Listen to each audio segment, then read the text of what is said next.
ये कहानी है एक साधारण से युवक की जिसका नाम था रोहन, जिसके जीवन में एक ऐसा दौर आया जब उसे चारों तरफ सिर्फ अंधकार ही अंधकार दिख रहा था। रोहन एक छोटे से शहर में रहता था और उसने बड़ी मेहनत से अपनी एक कपड़ों की छोटी सी दुकान खोली थी।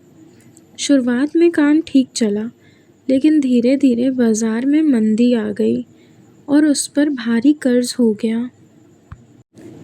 हालत यह हो गई कि बैंक का लोन चुकाने के लिए भी उसके पास पैसे नहीं बचे थे और साहूकार रोज़ उसके दरवाजे पर तकादा करने आते थे।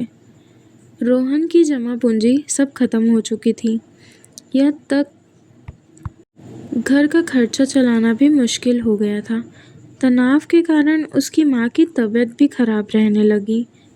एक शाम जब दुकान पर एक भी ग्राहक नहीं आया और ताला लगाने का समय हो गया, तो रोहन बुरी तरह टूट गया। उसने अपनी जेब में हाथ डाला। मात्र 10 का एक पुराना सा नोट बचा था। उसकी आंखों में आंसू आ गए। उसने आसमान की तरफ देखकर कहा, बाबा खाटू श्याम जी, आपको तो हारे का सहारा कहा जाता है, फिर आज आपका ये भक्त इस तरह ठोकरें क्यों खा रहा है? क्या मेरी पुकार आप तक नहीं पहुंची?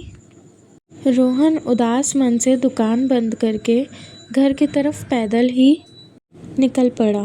रास्ता सुनसान था और ठंड की रात में सर्द हवाएं चल रही थी। तभी रास्ते में एक वृद्ध व्यक्ति मिले। उन्होंने खाटू श्याम जी का एक प्यारा सा कपड़ा गले में पहना हुआ था और उनके चेहरे पर एक अजीब सी शांति थी। उस वृद्ध व्यक्ति ने रोहन को रोका और बड़े ही स्नेह से बोला, बेटा रोहन, बहुत रात हो गई है, ऐसे उदास होकर घर क्यों जा रहे हो? जो मालिक सबकी डोरी संभाले हैं वह तुम्हारी भी संभालेंगे। रोहन चौंक गया कि इस अजनबी शहर में इस बूढ़े बाबा को उसका नाम कैसे पता। उसने कांपते हुए आवाज़ में अपनी सारी राम कहानी सुना दी। कर्ज, दुकान बंद होने की कगार और माँ की बीमारी।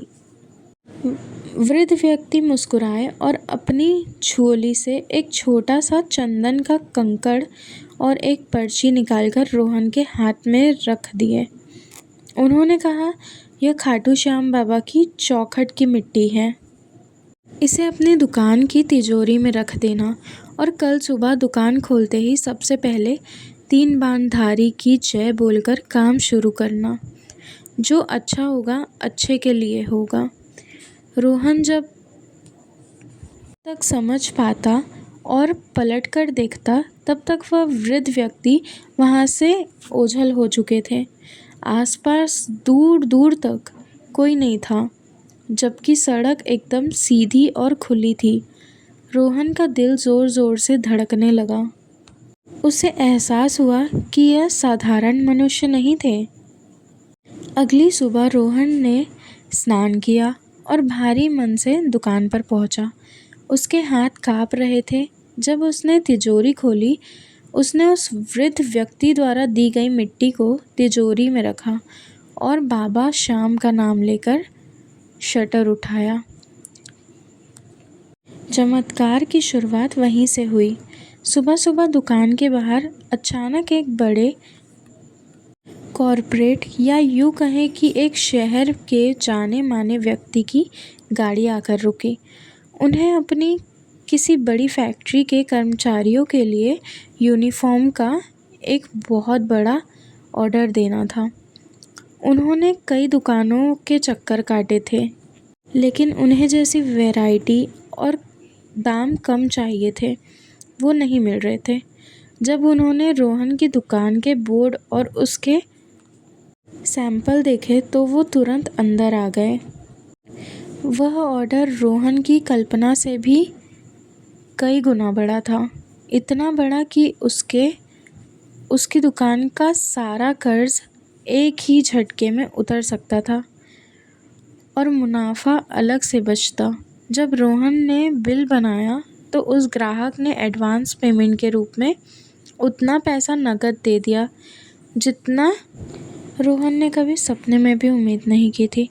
कुछ ही महीनों में रोहन की किस्मत पूरी तरह पलट गई।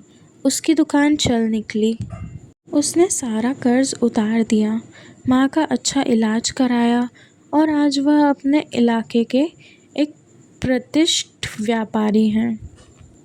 लेकिन रोहन ने कभी नहीं भूला कि जब वह दुनिया की नज़रों से पूरी तरह हार चुका था, तब श्याम बाबा ने किस रूप में आकर उसका हाथ थामा था।